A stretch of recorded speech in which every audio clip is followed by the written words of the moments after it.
Hi everyone, and welcome to the pilot episode of Culture of Paint. So over the next hour or so, we're going to be taking a look at our top 10 paint jobs from 2020. Now, Culture of Paint's aimed at a mature audience, and whilst it's unlikely, it might contain explicit language and themes. So let's talk about paint.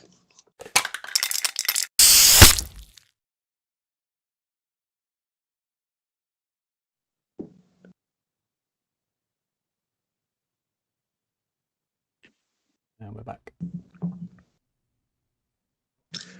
Right, we're back. So, hi guys, good evening. Welcome to those of you that are watching from the Patreon chat. It's very nice to have you here. Piers, Bob, a few of you other guys in there. I hope you enjoy what's going to be our first show in what will hopefully become a regular YouTube show. We're going to shoot for sort of every 2 weeks or so. And the aim is we're going to talk all around everything to do with the miniatures painting community. So we're going to talk about models that we've seen, we're going to talk about products, we're going to talk about events that we're looking forward to going to or that we've been to, and we're going to be interviewing a ton of people right across the industry, from sculptors to artists to concept artists and everything you can imagine. The format of the show is normally we're going to kick it off with talking about some things that might have caught our eye over the last preceding 2 weeks. But seeing as this is the first show, I thought I'd use the opportunity to introduce you to the four people you can see staring at you right now. So I'm Henry. I'm part of Cult of Paint. And I think for me at the moment, the major fun stuff we're painting is fantasy models. So I'm really excited about working on some Age of Sigmar projects this year, personal gaming projects, and having a go at painting some larger scale miniatures like our Deogard stuff that came out recently. So that's me. My partner in Cult of Paint and many other things is Andy Wardle. Hello. I'm Andy. Nice to see you all here. What am I looking forward to painting this year? I'm looking forward to painting something I haven't seen yet because I'm excited by new stuff. And there's got to be something cool we haven't seen yet. And I've got to do something Lumineth this year. As a massive High Elf fan, I need to do something Lumineth. And that's one thing I've got to do this year for sure. But what else I'm looking forward to, I haven't seen it yet. But I like the shiny new things. The new things, yeah. Nice one. And Matt, why don't you introduce yourself? Yeah, so I'm Matt. I'm kind of making the technical stuff happen at the moment. What am I looking forward to this year? Well, I'm just looking forward to mostly getting back to some competitions. That has been the killer. And just getting back into doing some proper comp painting, seeing everyone again and not being stuck in a room. Yeah, big time. I think it's fair to say that we all came via GW, but I think particularly yourself and Andy, Matt, you're very keen on the competition painting, right? Fun. If you haven't done it, you should definitely do it. Matt's also the brains behind the Golden Demon Compendium, so go and check that out on Instagram if you haven't. But I'm sure we'll be talking about that at another time. And then last but not least is the Cult Commission's head, which is Rich. Hi guys, nice to see everybody. I'm Rich, and things that I'm looking forward to, I mean, Space Marines. I always have and always will love a Space Marine, especially when it's a candy red colour. So that's something that's going to be continuing for me. And I think really just playing some games. So the goal kind of is to have, even if it's a small one, a playable army for every format. So AOS, 40k, bit of Kill Team, bit of Necromunda, and just, I want this year to be the year of rolling dice for me. So that's kind of what I'm looking forward to. So lots of army painting. Yep. Nice. Loads of it. Exciting. So that's just a brief introduction to all of us. Hopefully you'll get to know us as the shows go on. And we're always going to discuss our personal projects. But one thing that we really wanted to focus on with the show is to make it not about us chatting about what we've been doing, but more about what is going on in the community. So what are some projects that have caught our eyes, be they army painting projects, be they some new sculpting that's coming out, a Kickstarter we might have seen, hopefully amazing competition pieces once things start kicking off again. And as I mentioned in the intro, although we didn't really get many shows last year, unfortunately, there were still obviously the top painters and the new guys coming through were working on pieces for those shows, and some of them thankfully have still posted pictures of those.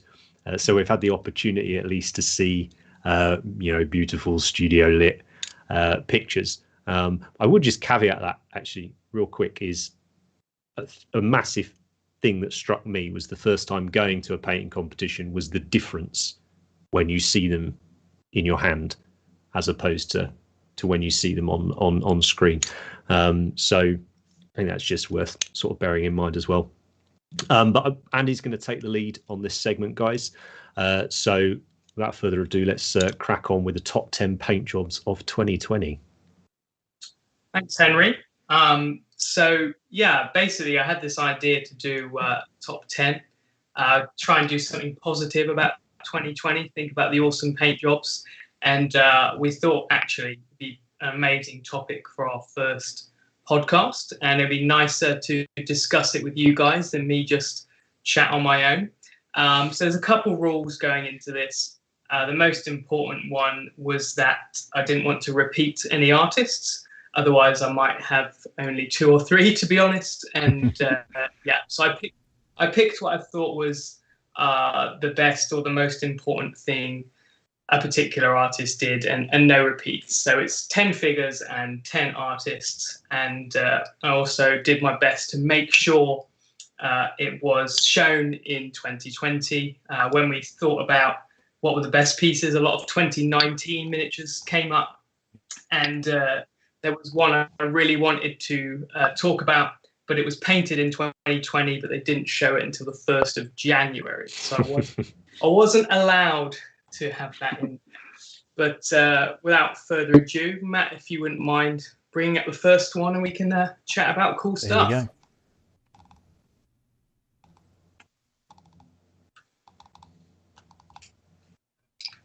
Perfect. So Dave Colwell's Wise Woman, it should be, hopefully, if the technology is working well. So I think Dave's one of those guys that I made the rule that we couldn't show the same artist twice, because we might end up with a lot of Dave stuff. And it's one of those painters that he doesn't really post whips or a lot. And, you might not see him post for a month or 2 months, and then you just get hit with something that always has an impact. There's always something cool about it, or a different interpretation, and you can normally tell that it's Dave's. I picked the Wise Woman out of all his pieces. It'd be easy to pick a Cult of Paint piece, which obviously I like the best. But I thought this one was a cool one because the Wise Woman was probably one of the most painted figures of 2020. And I think this is definitely in my top 2 versions of this figure. And I personally found it really inspiring because it ticked a lot of boxes for me in terms of interesting lighting, a nice definition on the face, cool colors. Yeah, just ticked a lot of boxes on what I think is cool. A lot of subtlety as well, which I kind of love in Dave's painting. And Lucas Pina always does amazing sculpts, so it's kind of an amazing combination, really. Henry, have you got any thoughts on this figure? I mean, I agree with you on the Dave thing. I mean, he's pretty hot right now when it comes to miniatures painting. I think he's certainly the sort of he's the guy that's coming through that's making the most waves, or certainly that I'm aware of. I think it's really nice as well, as you said, to have someone who's certainly at the top of their game at the moment in Dave painting something from someone like Lucas, who just produces it's ridiculous when you think of all the models that we're getting, and every single one of Lucas Pina's models that comes out is immediately like the best model that you're seeing that day, or that week or that month or whatever like that. But I think something, I don't know what it is. You and me often chat about the vibe or the atmosphere or whatever you want to call it. But I always think that's something Dave does really nicely on models. Is you can, I find it very easy to look at, right? see the scene. Yeah, they're easy to look at. They're easy to picture what's not there. You know, what's going on in the background, what the setting is and stuff. And I think Lucas's sculpts probably do something quite similar. And this one in particular was just, it was outrageous. I mean, he does old ladies like no one else, and they like they're mega. So yeah, I just it's pretty faultless, which is always nice. Matt, have you got any thoughts on this figure? I mean, it's amazing. Like my painting's nowhere near this, and sometimes I look at these things and I'm just like, how do you get the inspiration to, or even just think of doing that? That's kind of what blows my mind sometimes with some of these paint jobs, is I would never think to do that. Like it's an amazing way of thinking sometimes, and Dave's just ridiculous. Yeah, that's in it. It's what separates. Like you can get someone who can be technically very, very good, and they'll follow the rules and practice and achieve it. But to get those truly memorable paint jobs, I think it's true in most things in life, isn't it? It's that top little couple of % who genuinely have that sort of spark, which they couple with the discipline. I just feel like Dave's really grounds his stuff in sort of reality as well. Like shows a lot of restraint, and that's what I admire the most. I think holding back is what makes his model so clear and easy to look at. Is there anything you want to add to that, Rich? Anything you like about this one? I think it's also just the overall quality, not just of the piece itself, but how it's like shown. So like his photography skills are always on point. The miniatures that he shows always look brilliant. I kind of like the fact that he doesn't do that many whips. You know, you see it like the first time you see it, the quality of like the photography and everything, and the background and the lighting is just bang on, which obviously adds a lot. Like going back to what you were saying, Henry, about when you see things in real life as opposed to seeing the pictures of things, and it does have a massive impact. You know, all the other things that you guys said are completely correct. I love the texture. I love the palette. It's actually not, it's quite a simple palette. He's not gone over the top. I think it's a great piece. I think it's worth saying as well, isn't it, with the pictures, because Dave's based in Australia, so it's probably unlikely we'd have seen Dave at all the big shows in Europe anyway, had they gone ahead this year. So I think the fact he's able to take such good quality pictures of his pieces it's really key, isn't it? Because otherwise you wouldn't know about him, right? It just gives you such a great impact the first time you see it, and then when you look at it and you look further deeper into it, there's just so much else going on, so many textures, so many like little parts to it that you don't necessarily see initially. It's awesome. Well, I think we're going to have Dave as a guest at some point. We agreed it during the Day of God interviews to talk specifically about busts. So if you like this one and you like Dave's painting, then that's definitely going to be an episode at some point. So yeah, I'd like to move on to the next one because we've got 9 more to go through. Now this is a really interesting one, kind of going straight off of what you guys were just talking about with photography. So Maxime probably did one of the best pieces of 2019, so we can't talk about that, with his troll, which got a Slayer sword and it got a Best of Show at SMC, so 2 enormous awards for one model. So Maxime, always produces amazing stuff. Now, this really stood out to me for a bunch of reasons. One of them was it's a candid photo on the desk, and it looks incredible. So if it looks incredible with just a candid shot straight off the desk, I can't imagine what it looks like in the hand or with the studio photography. But the reason I chose this one is because there's a real balance. Those guys that do the super crazy realistic busts? Yeah. They're almost not like... They look like latex, don't they? They're just a different thing, really. I feel they're different from what we do in the world of Games Workshop and fantasy competitions. It seems like almost a different type of painting, and it's almost too realistic in some ways. And I feel that this has got those supernatural tones and loads of realistic elements, and the eyes are super, super detailed, but it still feels arty because you can see the brush strokes in a nice way. You know, all the colours are amazing. So I was really stunned by this piece, and definitely an inspirational one for painting busts and things like that. You got any thoughts on this, Matt? Oh yeah, I mean it's phenomenal. Something Maxime does really well is skin. Like it's you can just see it there. It's just there's very few people that can do skin super well. Like it always comes a bit weird sometimes, but it just looks like it's actually on the miniature. Like the scar on his face, it looks like there's depth to it. You can almost say, yeah, that's probably hurt a bit when he got that. It's amazing. Rich, have you got any thoughts on this one? I love the fact that you said it's just a candid snap on his desk, and it's made the top 10 miniatures that we think of the entire year. I think it's brilliant. I love the fact it looks a little bit like me as well. If I shave my beard and a couple of scars, it's got a much bigger chin than you, mate. Well, that's true, yeah, and a much smaller nose as well. I think actually thinking about. But so there's been a few good versions of this model actually from Beyond, which is Arnau's company, sculpted by Raoul, who always does good faces. You got anything you think about this one, Henry?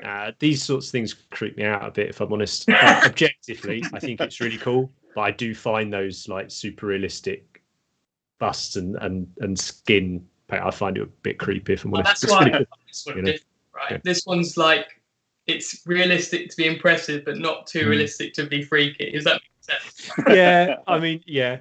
It's towing the line. It's nice. It's tricky, man. I think skin is, as we're finding out more and more as we're doing Patreon and YouTube and things like that, people seem to really be responding well to the different skin tutorials.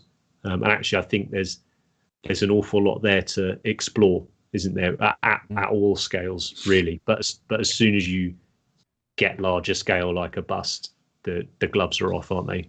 So yeah, it's super cool. Perfect. Well, I think we can go to the next one, please, Matt. Mr. Gray.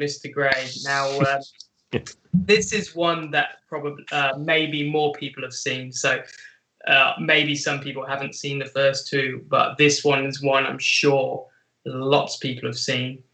Shown by Warhammer Community, the Void Dragon.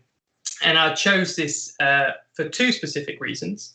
The first one is Rich didn't finish many figures, so I knew I wanted to feature Rich because I knew he would have done something that hit the top 10. But he just didn't really finish many figures. He's got lots and lots of whips this year. And what about that amazing Abaddon? Well, it's not finished. It's not done. There's that great Orc model. Not finished. It's not finished, is it? No. But anyway, I did pick this for one particular reason, and that's it has something that some people call S0E0, which stands for Sky Earth Non-Metallic Metal. And basically, that's where you have the sky represented from the top surfaces, and then we also have some bounce light from the ground. So we have the sky and the earth represented in the metallic surface. And the reason I think this piece is important is because that was quite an old school kind of technique, and we've seen it maybe 2 decades ago, early 2000s. People did this S0E0, and it can look really cheesy without causing offense. You can just have these stark black lines, bright blue, bright orange, and it's like an 80s Chrome logo for White Dwarf font or something like that. And why I think this one is cool is Rich has kind of brought it up into the modern world. So he's done a potentially cheesy technique, and it's got class. And Rich is kind of mostly known for his freehand, but actually what I love about Rich's painting is what he does with metallics. And I think he's one of the really progressive painters with non-metallic metal at the moment. So that's why I chose that one. Matt, you have anything to say on this shiny boy? It's super shy, isn't it? Shiny Bob. I think it's called Shiny Bob, Rich. It's such a cool model. Like when they brought it out, and because I think the official paint job is all true metallics and stuff like that. And I knew someone was just going to go, mental with the non-metallics, and I didn't know about that SEM metallic stuff until you've just said it now. So that's really cool, because obviously you can see it in the warmer tones in the bottom sort of shining up, which is really cool. Yeah, it's mental, but needs to finish more models. So we've got that dig in there, but we've also praised him, so it's fine. Nice Rich, balance. got anything to say? I love this model. It was, probably one of my favorite, if not favorite, releases from GW this year. I painted one myself. It's an incredible model. I like what he's done with it as well. He's toned it down a little bit with removal of some of the lightning. Quality of the paint jobs is amazing. But like you said, and also to echo what you said a little bit about the freehand, Rich is known for his freehand. And, in the past, it's been sometimes the centerpiece to the model and rather than the actual model itself. And that's what I love about this is without the freehand, you can concentrate on the model itself, and just the job that he's done on it is brilliant. Nice. Fair play. Henry, you painted this one yourself, did an awesome tutorial for us. Well, yeah, not for myself. I'll be honest, when it first dropped, I wasn't a fan. Just doesn't tickle my balls, this type of model. It's just not for me. But I did enjoy painting it, if I'm honest, for the YouTube. And yeah, it has grown on me. And like Richard said, I do like what Rich Gray has done, trimming a few bits and bobs, cleaning it up a little. But it's interesting what you were saying about the Sky Earth thing. Yeah. Like I really associate that with things like Gundam and BattleTech and stuff like that. Like you said, sort of deliberately 80s looking things and like hard sci-fi looking things. And I think 40K is very much not hard sci-fi. It's space fantasy. So it has been really cool to bring that into the look of 40K. And as you said, it's not jarring. Exactly. Like it's such an unusual character anyway within the setting that I think you can have that odd look to him. I'm a big fan of Rich's stuff anyway, particularly when he paints the more organic models, more organic shapes rather than sort of vehicles and things like that. So it's a nice choice. It's a nice choice. Like you say, if he'd finished a bunch of models, then he'd be another one where we were saying we could only pick one. Well, yeah, I mean, I'm looking forward to seeing what Rich finishes in 2021. But let's move to the next one, Matthew, if that's okay. Now this is a very important piece for me. So Arnau is one of those guys who he's not part of the old guard. He's kind of a relatively newer painter, but he's always having a huge impact with the stuff he does every year. And the reason I chose this piece was there's something that there's a discussion I enjoy having actually, which is miniature painting an art form? And I'm really passionate about that topic because miniature painting is important to me, and it's my release and way of doing something I feel is artistic. And I feel that this is a miniature I would use as an argument for that case of is miniature painting an art form, because if this isn't art, then I don't really know what is. The color is amazing. The volume interpretation is amazing. I mean, no one can deny this. And it's, even though it's nude, it's tasteful, and it's almost like that anatomy study. So it's just that's awesome, isn't it? The light, color. There's so many things to say about this one. But the main reason I chose this as for me is that argument or that debate you could perhaps have. Maybe we'll have that as a show one time. Is miniature painting an art form? Henry, got any thoughts on this one? Tons of thoughts on that topic. I think something we've spoken about a lot, and something hopefully you'll see plenty of that discussion coming from us over the next few years. I love it. Like I'm fairly scathing when it's look, another 75mm naked barbarian woman and stuff like that. So I think, as you said, having nudity, but not only sculpted tastefully, but then painted, as you said, as this almost an anatomy study. Study of light. It's just so cool. Like, it's so cool. Actually, You just imagine these oil paintings of it on the wall. Right? It's just that Arnau's done it on a. I don't actually know the scale of this, but he's done it on a miniature, and it is this type of model that's going to push our community, industry, whatever you want to call it, forwards. Because this is the one that, as you said, is going to legitimize this idea of. I think in the past you either painted sci-fi models, you painted fantasy models, and if you wanted to paint something realistic, it had to be historical warfare, right? 99% of the time, wasn't it? It was historical warfare or associated with warfare. And now all of a sudden we've got this piece. It's just about what it's about. There's no more to it, is it? You can just dive into that as a sculptor. You can dive into it as a painter, and you can talk about it for hours, really, if you want to. So yeah, I think it's a pretty important piece. And again, I think it's cool that someone like Arnau's done it, because again, like Dave, I think he's that. Admittedly, he's maybe got a year or two on Dave, but they're the sort of shooting stars at the moment. I think coming through. Yeah, I think I'm really glad you agree with that. I think it is an important piece. So that's really cool to hear. Rich, you got anything to say on this lovely lady? I think it's amazing, and just to kind of echo a little bit what Henry said, it's the amount of discussion that one piece can bring up. I think I remember looking at the comments section for this on Instagram. Yeah. Just the level of conversation. Enjoyable. Yeah, the level of conversation and the depth of conversation that it brings up about our medium as an art form is really interesting. Like the fact that we've just gone from like the Void Dragon to this, two things that are in essence similar things, but how much of a difference how different they are. I think it's great. And I remember the first time seeing it, I've looked at lots of miniatures, and it's quite rare for me to be not shocked, but gasp at wow, that's amazing. That is a rarity these days, just because of how many miniatures I look at. But this did, and I looked at it a lot before I kept scrolling. Yeah, looked at it a lot. Great model. Matt, got anything to say? I think it's amazing.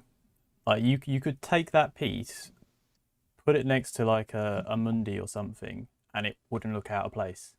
Like it is art. Like there's no two ways about it. Like it's a piece of art. It's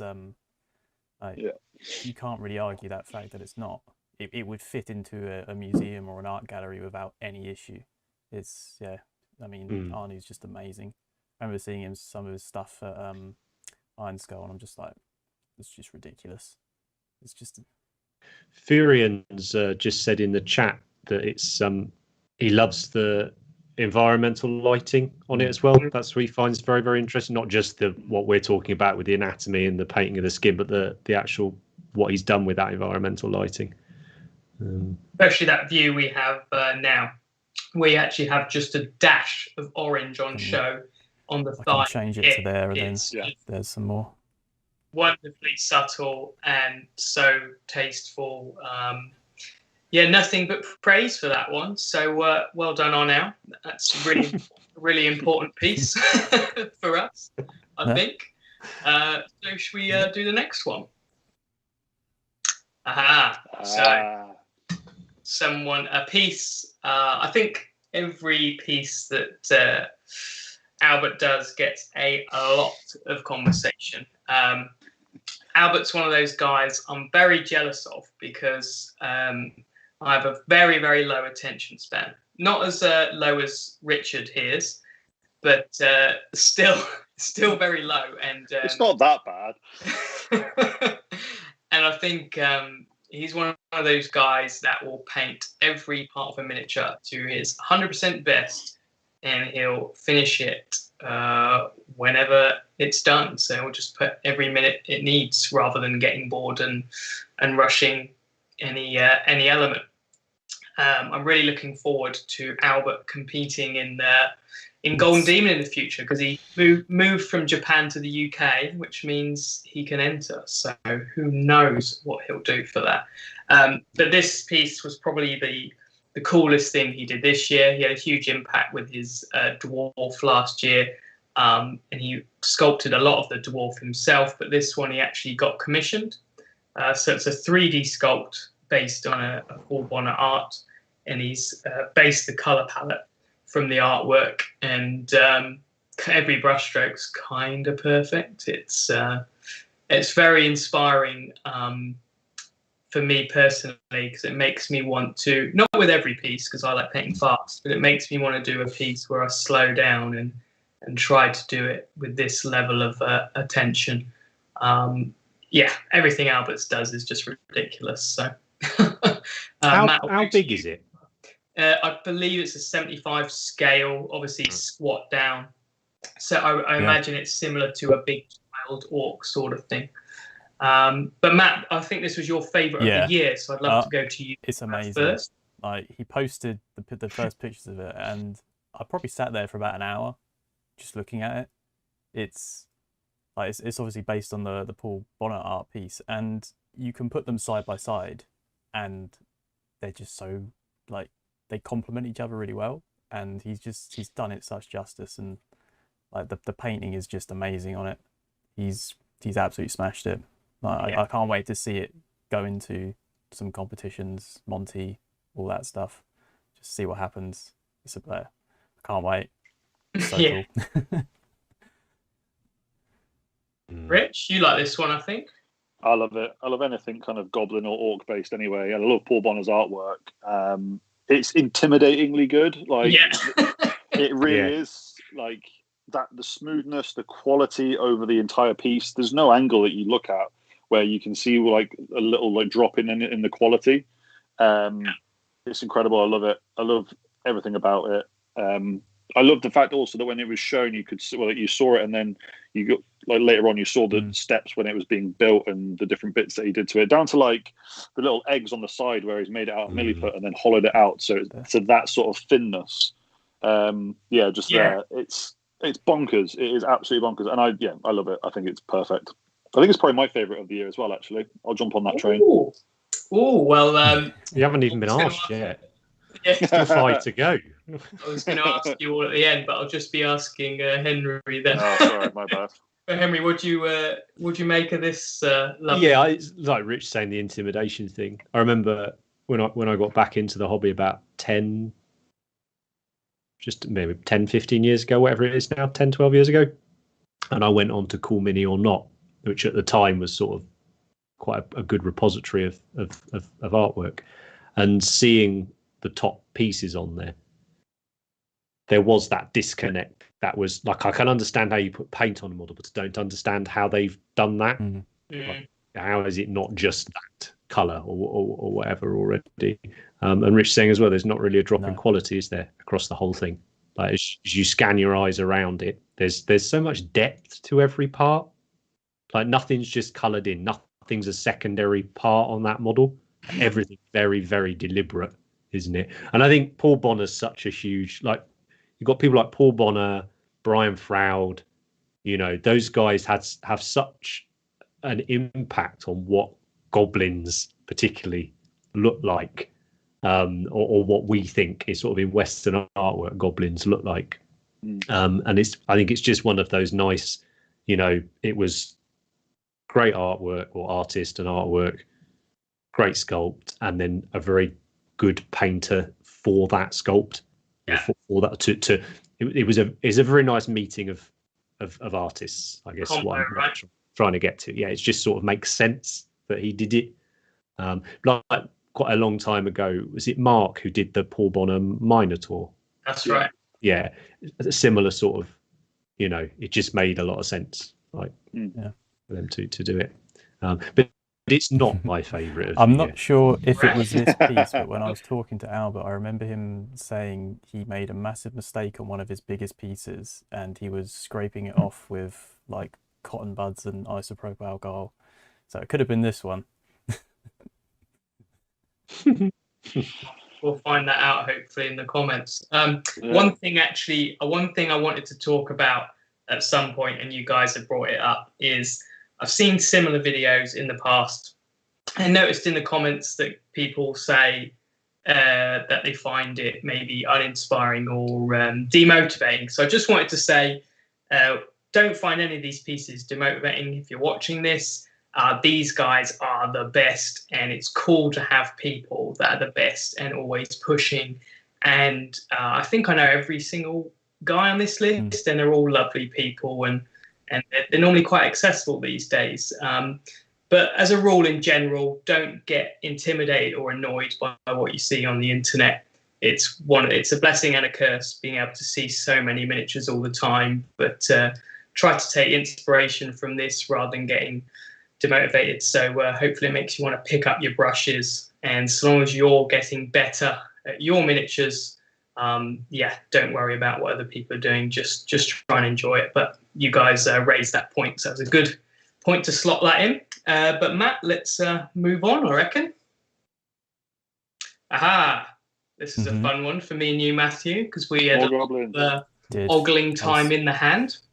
So one of the few competitions that happened this year was the first Iron Skull, which is a new UK competition. And when that's back, I encourage everyone to have a go at that one because it's in London. Very nice competition. And this won the best of show, quite rightly so. And it's by David Soper, which I think many of you will know his name. And this piece is kind of similar to Albert's in that every area is so meticulously perfect. And he's the other person that makes me jealous. They have that really, really long attention span. They can spend a year on a piece or 2 years on a piece. I just can't do that. Was it this one he said he actually did pretty quick for him? Yeah. Didn't he add? I'm trying to remember. Didn't he add the goblin quite? He went quite from late kind of on in the almost project. sort of painted. Sort of, they had like starting painting to done for Iron Skull in about 2 months. Right. I think that's what he said. Wow. Because I know he'd done a couple of classes on the That's right. the Yeah. Trogos, hadn't he? In that style. He started it before, I think. Anyway, it's definitely a piece you have to see in hand. I remember a few comments, sort of people saying, "Oh, this shouldn't have won the competition," but if you haven't seen it in hand, you don't understand it. It's like David's finish is bonkers good. Like you hold it in the hand, and it's just immaculate. Just the finish of the paint is nice to look at because it's so perfect. There's no bits that are too glossy or too matte. It's just all super smooth. So I've got nothing more to say, really. It's just spot on. So I'd like to go to Rich, as you love your goblins. This is your army. You're going to finish it. Yeah. So, I'd say this one looks more like Rich than that picture just there. Yeah. I think I love about David's work is like a lot of times you see things on the internet and you're like, how have you done that? And then you see it in real life, you go, oh, okay, that's how you've done that. And the pictures can make it look a little bit better sometimes on the internet than it does in real life in some cases. Whereas with David's stuff, when you see it in real life, it's like, oh my God, that looks even better in real life than it did when I saw a photo of it. Like you said, the finish, the quality of every aspect of it is testament to how long he spends on it. They're always, all of his stuff from the years of going to Golden Demon when he was, entering as frequently as kind of we were. The quality of the finish is always impeccable. I really like seeing his stuff in real because it is one of those general surprises that it is loads better in real life.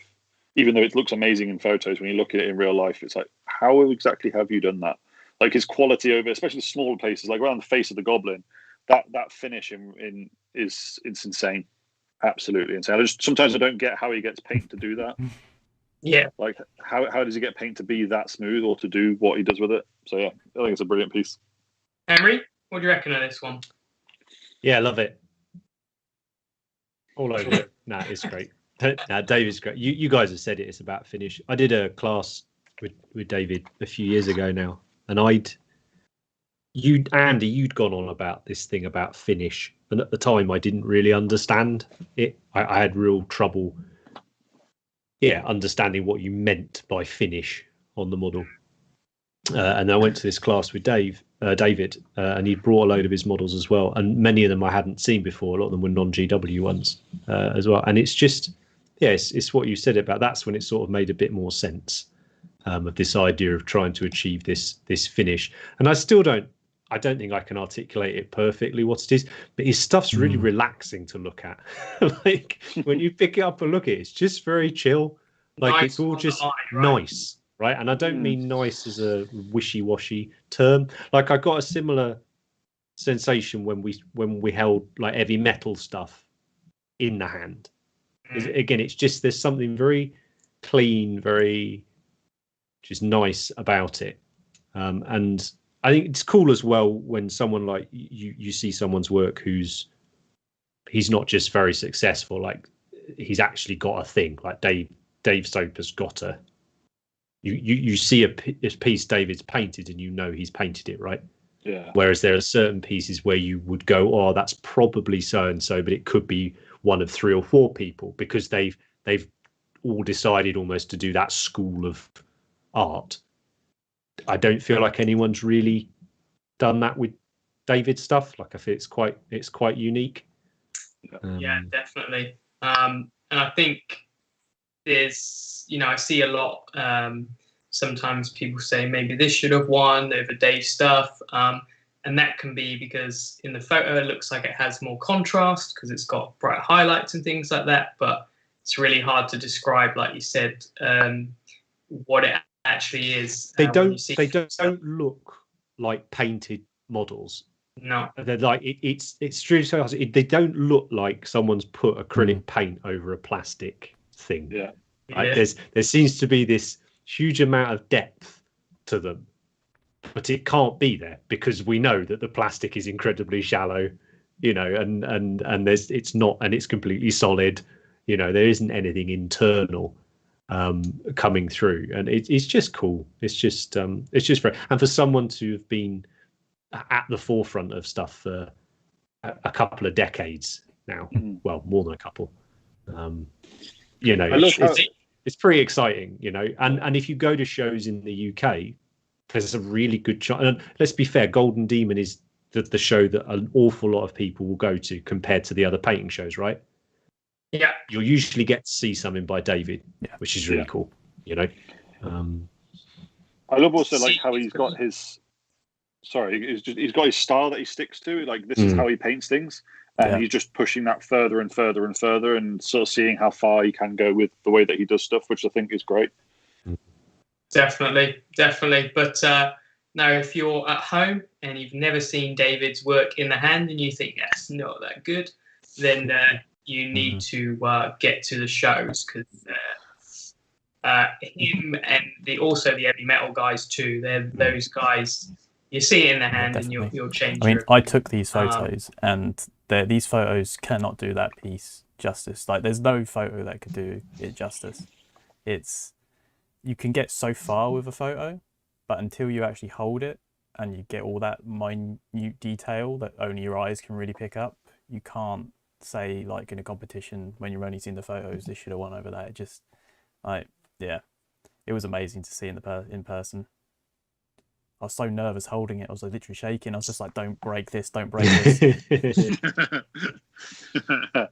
Yeah, I didn't pick it up. I was just turning it on. I had to carry it from the cabinet to the desk, photo table. I was like, oh, for God's sake. Let's move to the next one, I reckon. Mr. Comets. So, Ben's, I think, part of the old guard, really used to win every demon and all do loads of cool stuff. And in that time, maybe early 2000s, I think there was pieces similar to this, but maybe a bit more creative, without sounding negative, just less straight out the box, a bit more unusual in the Games Workshop universe, but pushing some of the things within it. So, for example, they don't make rattling anything really anymore. And this is a rattling tank. I believe it's a 4-drill tank with a blood bowl halflings on there. There's a squirrel on the gun. There's a guy playing guitar. And this, I think, was going to be a Golden Demon Chicago entry. So definitely was going to be a big contender. So it's a big shame that competition wasn't on, because we could have seen what result this had got. But luckily, Ben's shown it to us. So yeah, just fun. And it did really, really remind me of the old school style Golden Demons. I don't know if you guys feel similar, but nice to see pushing creativity from Citadel stuff, and kind of reminds me how cool you can make Citadel things be, just because of the scope of the world and the fluff. Henry, what do you think about this one? Yeah, I'm a big Ben fan. Like, I just like, he was one of the first people I really sought out more of his stuff when I became aware of him, when I first got back in the hobby, which would have been mid 2000s or so, little end of the the noughties. I also think Ben's a really good argument for that miniature art being a thing, because it's very, very different to that Arnau piece, right? Very, very different, but it's unmistakably a Ben Comets piece. He doesn't really give a fuck about whether it conforms to this grim dark thing that is pushed a lot. And there's a cat there. It's fine. It works. It's his interpretation of this vast setting that we have to create things in, if you want to, with 40k. And it's just, I don't know. It's that whole, does it bring you joy stuff, right? This reminds me of like the when I was young and I'd see like a Matt Parks Slayer sword model type thing, and you'd pore over that white dwarf and you'd look at all the different angled shots. Always love it when a model's got, I think it's why I like dioramas probably more than I like single miniatures, and it's because I love it when someone gets it right on the 360. You keep turning it and there's little stories with it. That's what gives me the most joy when I look at miniatures. And I think Ben's one of and Matt, obviously Ben's sort of long-term hobby. I was going to say the same thing. Yeah. They're very, I think they're a great example, aren't they, of two people that have pushed themselves, and we've been the beneficiaries of that sort of thing. So yeah, I'd have loved to have seen this. I just think it's a lot of fun, isn't it? It's a lot of fun. I believe I won't spread any rumours, but I think Matt did something for this competition too and chose not to show it. So hopefully you can see those two battle it out. But definitely, the hidden details in every angle is what makes dioramas cool. And like you said, a real opposite to something like Arnau's, and both artistic. Rich, what do you make of it? I think it's great. I love, like, if you look at the way it's painted in a very distinctive style. It's all about the piece and like the story that it's being told, rather than necessarily the pinpoint accuracy of the actual paint application. It's a nice point. I love how you look at it and it just makes you smile. It's just so fun, and there's so much life to it as well. And I love it within miniatures. We can talk about a lot more of like the serious side of like the art conversation, like we just spoke about with the previous stuff. But then sometimes you do see stuff and it's just a really fun piece that brings you joy, and that does this for me. Like, it's such a different idea. I love the character of the guys on the tank. Like, the tank commander's got a sword in one hand and a link of sausages in the other. Like, that's just awesome. It's so cool. And like the Elvis look-alike. It's just, I love it. I think it's great. It's such a cool piece. Yeah, it's I think the only point of miniatures is to look cool, and this, you just look at it and it's fun, right? Is there anything you love on this one, Matt? Sort of the whole sort of rattlings and the grot tanks are some of my like favorite pieces in like the 40k universe. I mean, like this one, it's got a can of Coke, it's got a kettle on the go, it's got his sausages, you got Elvis Presley on the back, like you got the tank commander who looks like Brad Pitt from Fury. It's just great. Like, there's so much. Yeah, the squirrel. I know. Like he's, aiming the thing. It's just so much character, and it just like really represents those. Yeah. And it's tiny. Like that's worth bearing that in mind as well. Like that's they are miniature, tiny, really small. those Blood Bowl halflings. But I'm gutted. Like Adepticon didn't happen, so we couldn't go see this at GD. It'd have been amazing to see. But, I bet that's amazing in hand, right? Like you turn it and look and enjoy it. Like enjoy holding a piece. I think that's what miniatures are for, right? Yeah. How much? Can't I was just going to say, like, how much fun would that have been to paint? Yeah. Like sitting there smiling away at yourself as you're painting a dwarf I think Elvis has Presley. On his Patreon actually documented most of this, so it's definitely worth checking out. Because he does seem to enjoy it quite a lot. It's just so fun. Yeah. Yeah. It's also one of the nicest people I've met in the sort of painting community. So yeah. So, and I think actually it's reflected probably when you look at the piece. Yeah. Painting for fun, genuinely great guy, and really nice to have that contrast, like Rich pointed out, serious pieces, fun pieces, talking about the most accurate painters, and then try and get a bit of diversity in this top 10. I think it's cool, and that variety is what makes this fun, and that's why competitions are so subjective, because what do you go with? Do you go with the fun factor, or would you go with the pristine factor? That's a really good point, though, right? And I think that's another topic we'll probably make more of a show on. But it's, something like that at a Monty or an SMC or whatever, it'll do well, right? But at a Golden Demon, that thing's competing for the top spot, right? Because I think Golden Demon isn't just about technical painting. Theme over everything, is it? It's getting it. And I think Ben gets it in spite of his take being slightly left field. It's They have their own characters each show, I think, and you can then and these paint jobs suit different things, which is really cool. But yeah, definitely something for another show there within that. Some good chat. So let's do the next one. Here we go. So Marc Masclans, always a pleasure to look at his painting. I always like Marc's colours. That's why I like Marc's painting. And I feel he always has the right balance of smoothness and brush strokes. So you can see the brush strokes, but it's still refined. It's the balance of painterly and arty, but still smooth, that you like. He's not being lazy. This is a terrible kid stuff model, sold out very, very quickly.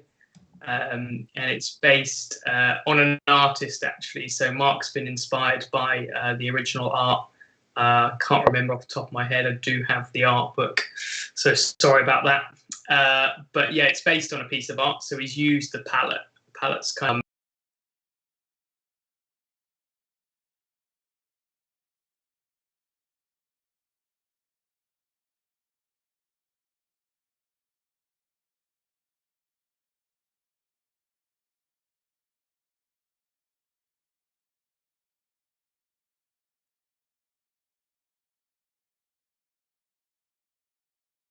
slightly different to like Albert and David, where everything's super meticulous and perfect. But this, to me, has feel like a lot of life, and that comes from the brushstrokes.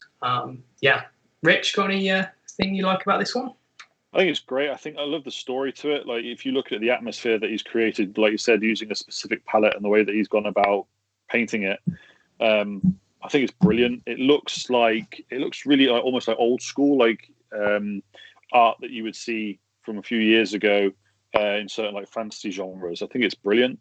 The color choice is great. I love the way that Marc, like you said, uses brush strokes, but also the smoothness as well. And yeah, having seen the way that he paints on like the course that I've been on with him, I love the way that he does it as well. The way that he builds up to it from quite rough to just refining. Yeah, it's a great piece. I think it's awesome. Henry, would you make of this one? Yes, my favourite thing Marc's done for a long time. My opinion, like it's my favourite thing that Marc has done for a long time. Yeah. Yeah, it's just very cool. It looks like an oil painting. Yes. As Rich said, it's got atmosphere. Spoiler: this is my favourite one of all of it. It's just I think I like as well how, and I'm sure it is deliberate, but I really like how different parts of the model are painted to different levels of almost completion. Refined or less refined, depending on it.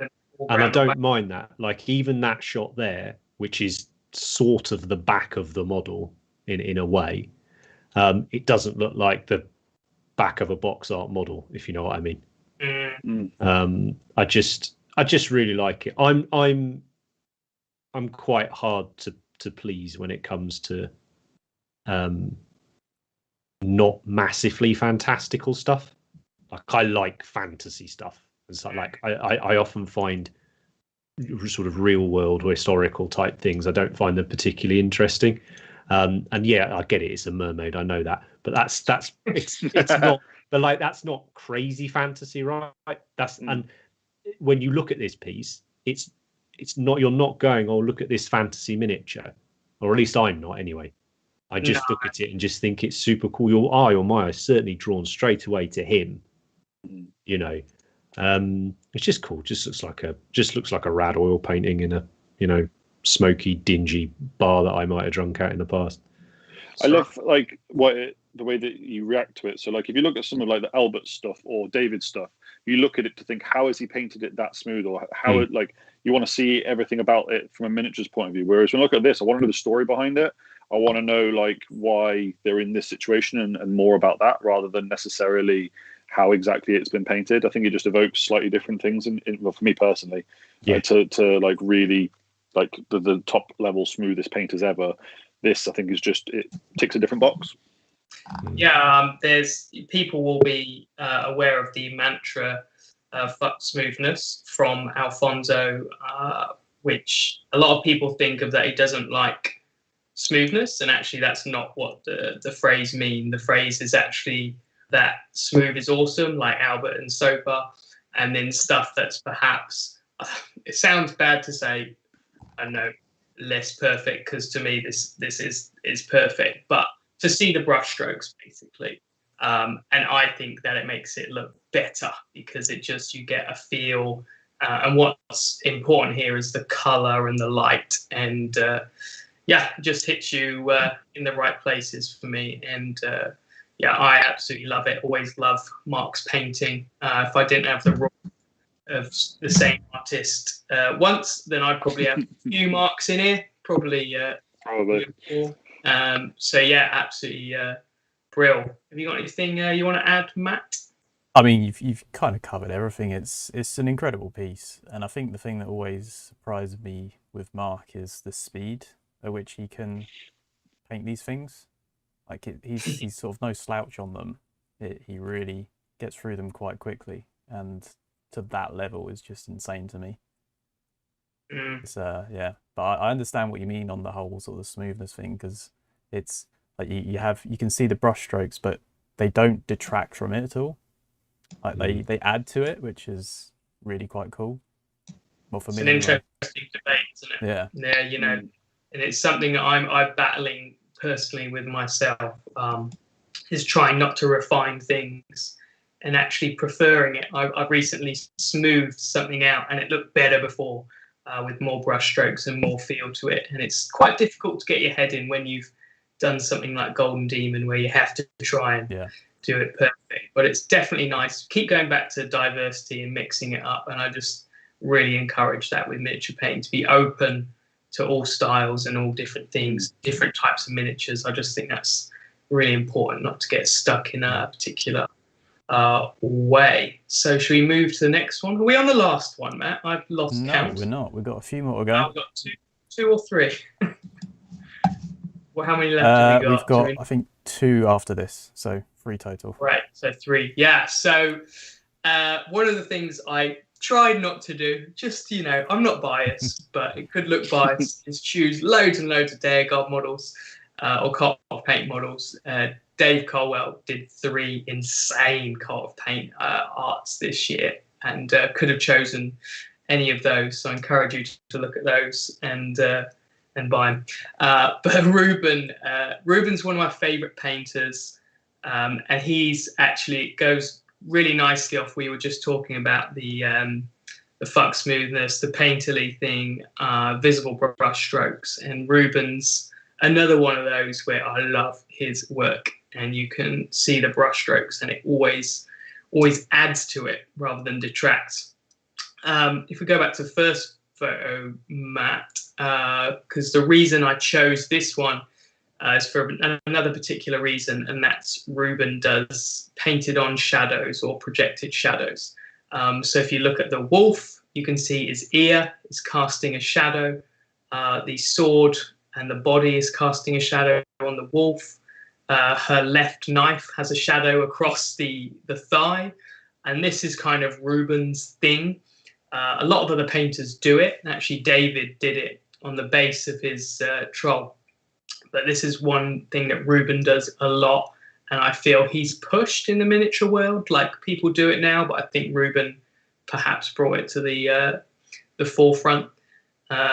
And Ruben, I think Ruben's entered Golden Demon twice and got 2 Slayer swords, so he's no slouch. And people might know him best actually for his large-scale Ulrich that won Cool Mini or Not. Everything Ruben does has been bonkers, so I was super excited when we got him to agree to paint this model. This being probably my favorite miniature from the Cult of Paint range, and to see it with these painted on shadows was just an amazing moment for me. And I'm interested to see what Henry feels as this is his miniature too. Yeah, I mean, it's obviously amazing, fantastic, all that, which people will be probably bored of us saying by now. That's why we've picked them. They're a top 10. I really like. Again, I think it is if you're going to start looking at painters and then the top tier across it, then you need to start identifying people that are the best at that style, the best at what they do. Or you have to look at people that are pushing things regardless. They always have to be the finest painter, but perhaps they get something, perhaps they evoke something and they can push it and they can keep doing it. But Ruben's stuff is just that looks like a drawing, a painting. It's back to this whole his miniature painting artwork and whatnot. That is out of an awesome, colourful storybook about some badass and her wolf chum that run around hunting things and killing things. And he's probably watched like 20 films based on these 2 characters. They're just today. So it's just great, and it's lovely to see them alongside such different styles. But Ruben's one of those ones, isn't he? Like you say, there's a few people that have a reputation for a reason. And I think actually what's very nice is I think one of our models has highlighted how good he is at what he does. And I would like to think he was really pleased with this because I just think it really suits the way he paints. And yeah, love it. Rich, I don't think I've ever chatted to you about this one, so I'm interested to see what you reckon. I love it. I think the use of light is exceptionally good. I love the colour, like the tones of it as well, how the lady and the wolf are kind of matching up with the colour of her clothing to the wolf's fur. Just how dynamic it is as the model. It's just is so great. Colourful as well, isn't it? Like there's like every colour's on there. Yeah. I think it's great. Like you said, the way that he paints his shadow, gives it so much depth and so much life to it that it looks like a still from a film or a really good animation rather than a miniature itself. Yeah, it's great. I love it. Matt, what do you reckon? Yeah, I mean, it's amazing. I remember when we got the images through initially before we put them out, and it was just amazing to see the from sort of the resin to that. I was just like, how the hell has he done this? He's no slouch in painting. He's amazing. Like the shadows, I didn't initially know that the shadows were painted on until you told me that they were painted on. I thought it was just a light casting. I think actually my favourite shadow is the ear one from the wolf, because it's not as stark as, say, the body or the thigh. But then my eyes wandered over it, and I saw the perfect shape of the ear just drop below, and I was like, okay. But you were saying about seeing brushstrokes is a legitimate thing, right? It's a tool. It's a style. But you can see a lot of the brushstrokes on this model. But what gets me to a point is, like, we know roughly how long this took him to paint as well, and I don't quite understand how there's that many.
Haven't seen any of Kirill's work before, you just have to. He must have been the first person to paint a tree reflected in the back of a helmet, and then another soldier painted. I don't think anyone else had done that before. But this bust I chose in particular because I found it the most inspirational. It kind of just ticked. All right, sorry. The sounds disappeared for some reason. No sound? Yeah, I'm just going to push it to a holding screen. Yeah, just a couple of minutes ago.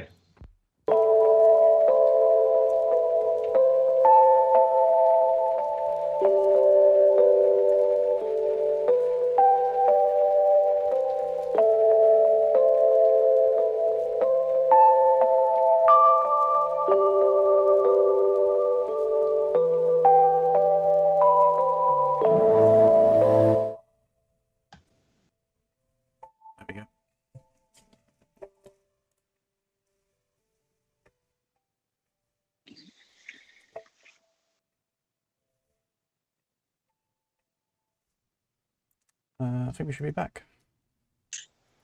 Sorry about that. If you lost our sound, and hopefully you've got us back now. Maybe you caught some of what we were saying, maybe you missed it. But we'll start from the top. So Kirill, if you haven't seen any of his work, you absolutely have to.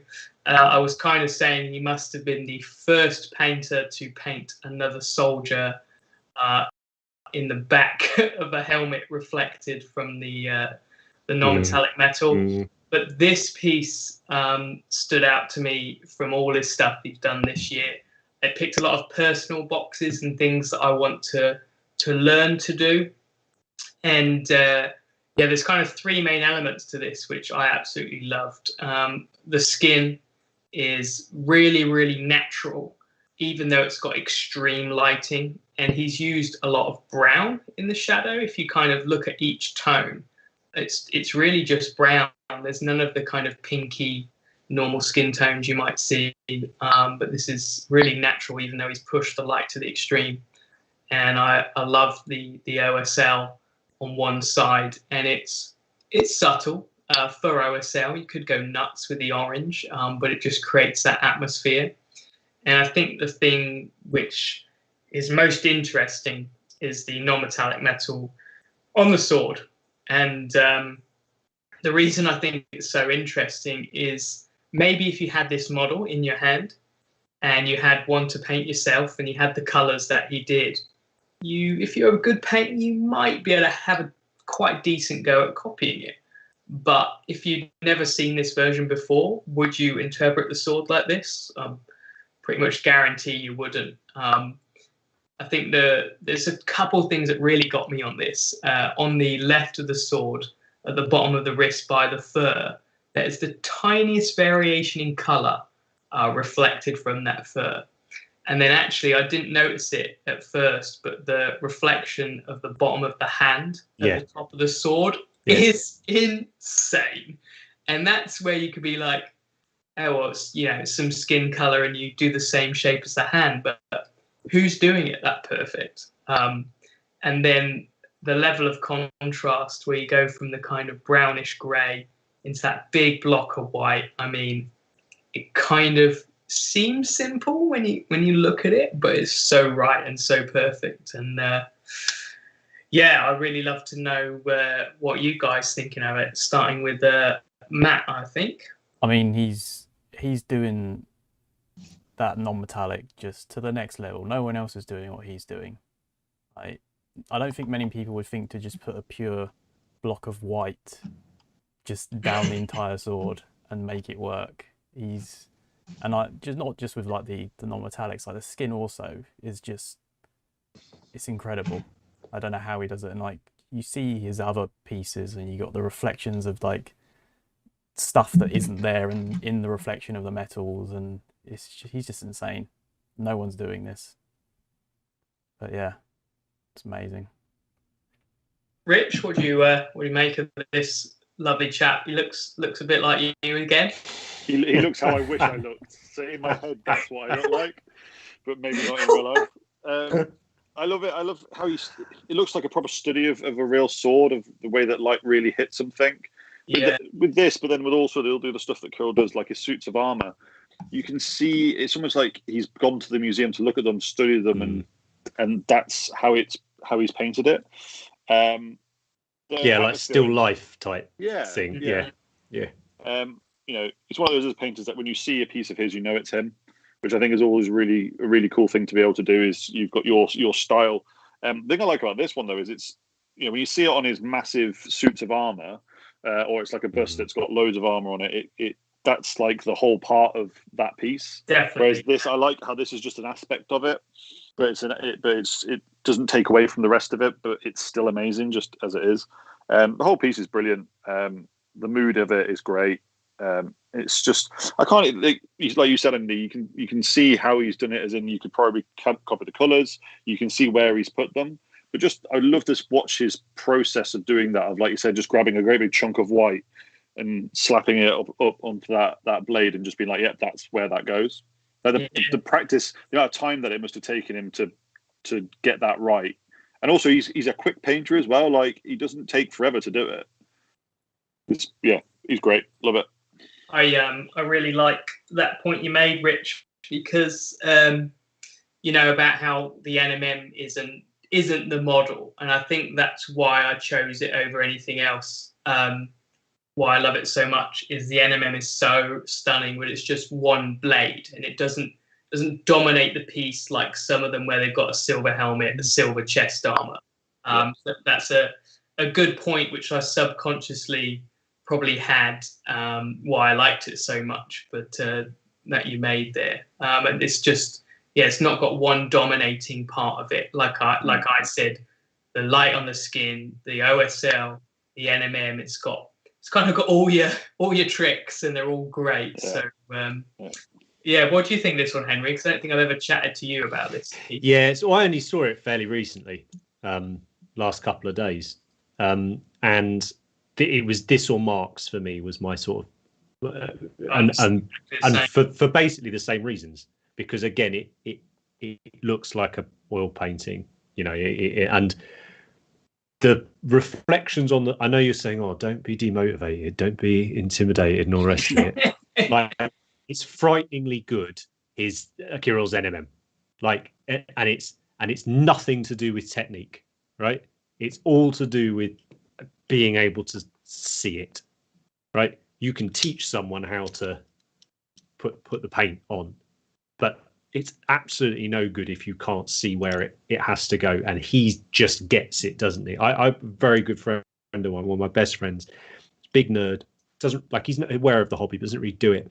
I remember, would have been a year or two ago now, when the picture came out with the trees in the back of the helmet, on that one model he did, and I just got a message from my mate just going like, "What the fuck is this? Like, have you seen this? Are you aware of this in your industry?" And I'm like, "Yes, I am." Like, that's very good, isn't it? Like, look further. And he's like, "Oh my god, there's soldiers in there." I was like, "Yes," and it's like, yeah.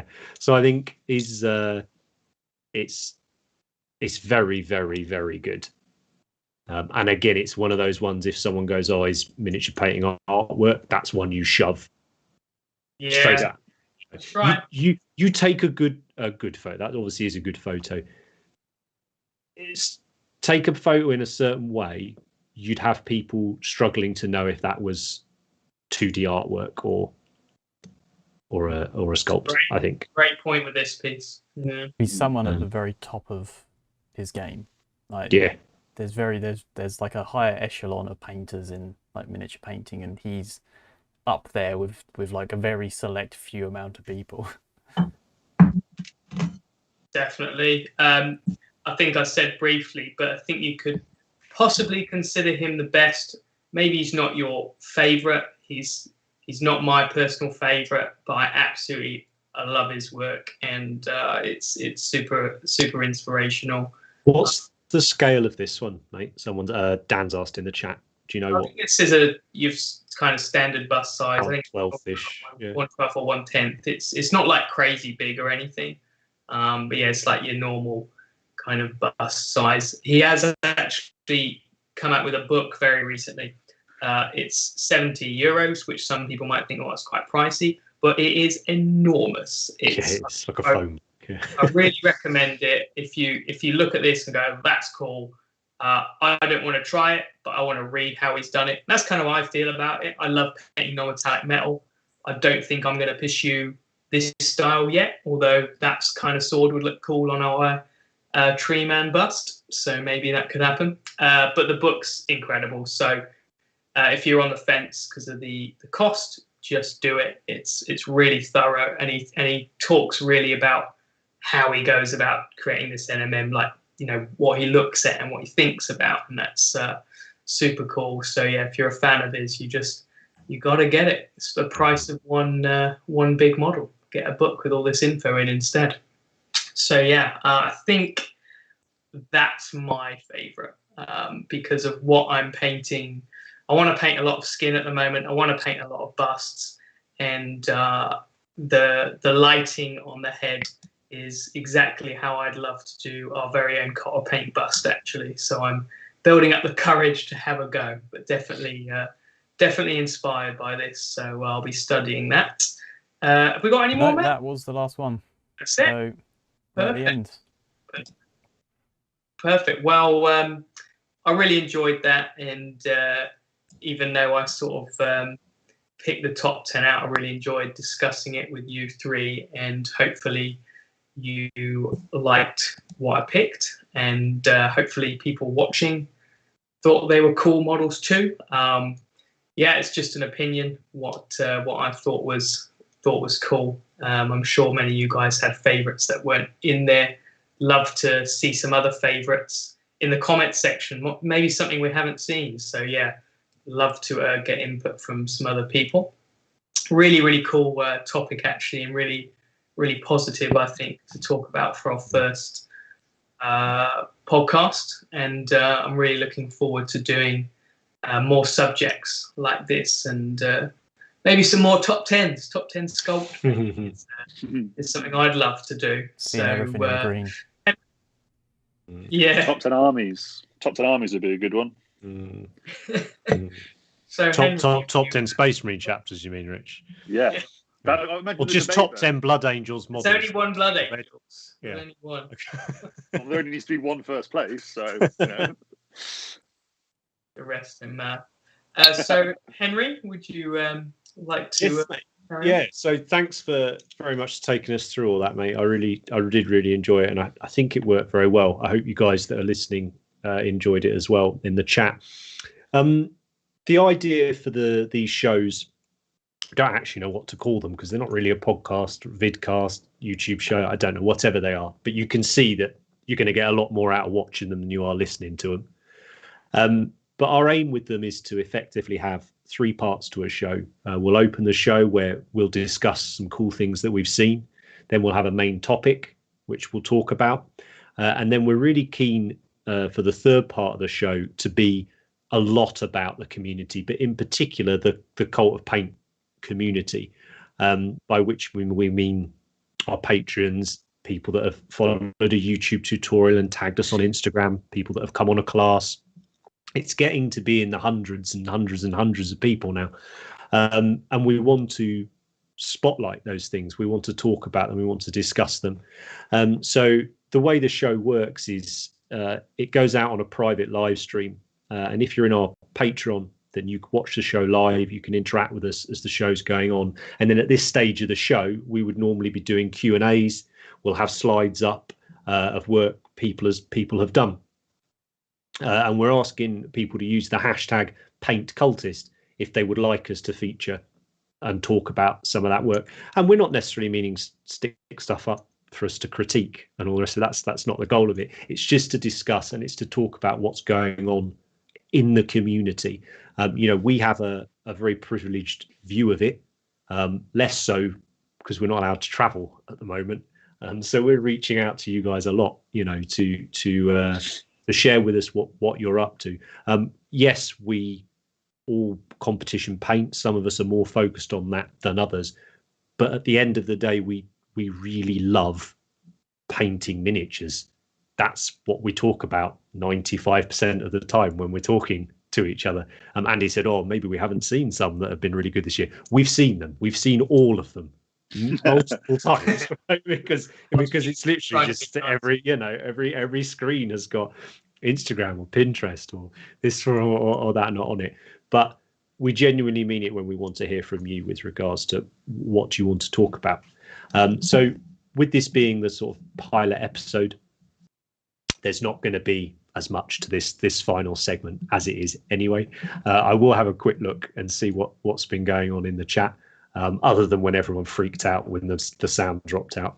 But someone's saying they'd love to see a top 10 Space Marine Primaris Lieutenant, which I think Perfect. Is and Bob managed to get 30 transfers on a Titan while watching this. So good work, Bob. Good work. I assume a 32 mil scale one.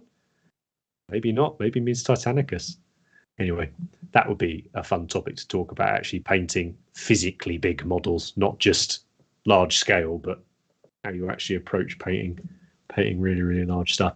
So I don't think I really want to sort of spend too much time on the Q&A idea here. But as I said, that's what we want to be the closing part of the show. What we endeavour to do as well is more like this show has been, is once in a while we'll do almost like a special. And that might be where we have a guest artist on that we want to talk about, or it might be when we've been to a show and we'll do a special just about the show and that type of thing. So as I say, guys, the aim is to be every 2 weeks we'll get a show out to you here on YouTube. If you'd like to be able to watch along live and interact with us, then consider jumping on the Patreon, having a look on there. If you want to keep up with what we're up to across our various social medias and all the projects that we, fingers crossed, have coming up this year, you can check out the various socials as well.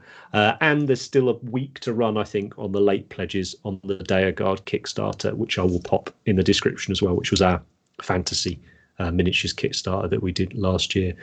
So thanks very much, chaps. I thought this was a lot of fun. I hope you enjoyed it.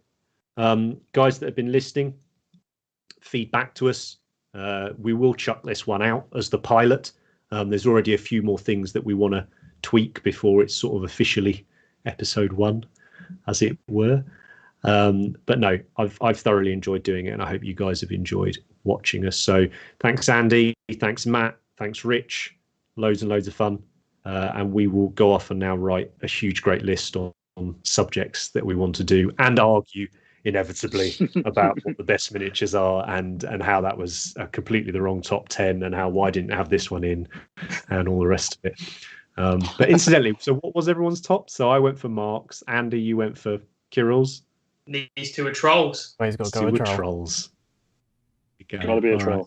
Well, thanks very much, guys, and thanks for watching, and we will see you all in a couple of weeks.